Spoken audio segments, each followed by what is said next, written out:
So in this segment, we're going to be talking about, kind of Wes Streeting told by a voter that, she won't vote Labour unless they listen to the Remainers, the 48%. And I think Wes Streeting gave a decent answer.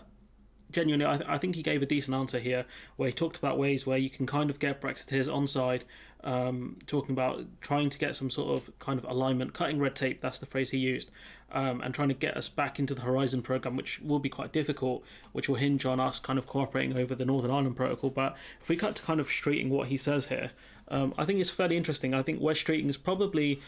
This is probably one of the better clips I've seen from the Labour Party on Brexit. You've got Starmer talking about deregulation of financial services, etc., which I think he's a moron for. But Streeting has shown a slight bit of promise here. He's not great on a lot of things, but I'll stop rambling now.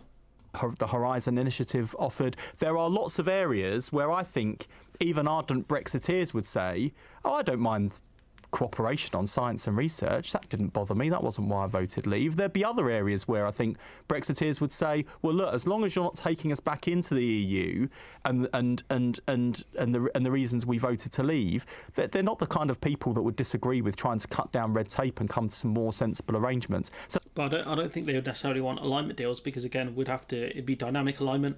Would have to follow whatever the EU kind of rule changes are. So, I think for Labour to kind of make the point they want to cut red tape, that's fine, but alignment deals, I don't think these Brexiteers who may not have an issue with the Horizon programme, they necessarily wouldn't want alignment deals.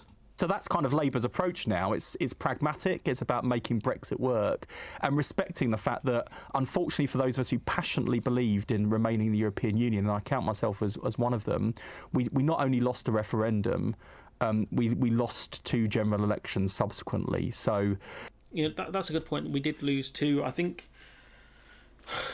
the only way Labour can win with this approach is to point out the faults with Brexit. Why do we need dynamic alignment? Why have we been kicked out of the, effectively blocked from the Horizon programme? Labour don't talk about the why these things need to be fixed. They just talk about, we need to fix these things. But why? Why do we need dynamic alignment? How is that going to cut red tape? He mentioned the TCA and the problems it's created, but, the TCA is a product of Brexit in itself.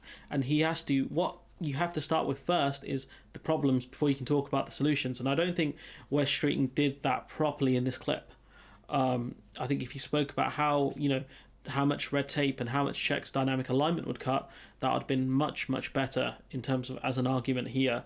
Maybe he wasn't that prepared to field such a question, but again, if you're a politician, you have to have a base amount of knowledge. I think David Cameron used to pride himself on how on his knowledge of how much a pint of milk would cost, even though it varies from shop to shop. So unless he knows all the prices, he's a strange guy. But you kind of see my point here. He does okay, but I think Labour have a long way to go. This whole pragmatic Brexit thing is what it is, whatever, but you have to show why your plans are needed. Why do we need dynamic alignment? Why do we need ascension to the Horizon programme, etc.? Those are the things that the Labour Party need to talk about before anyone's going to accept anything else. But let me know what you think in the comments below. Like, comment, share, subscribe, support the channel on Patreon if you can, and hopefully I'll see you in the next one.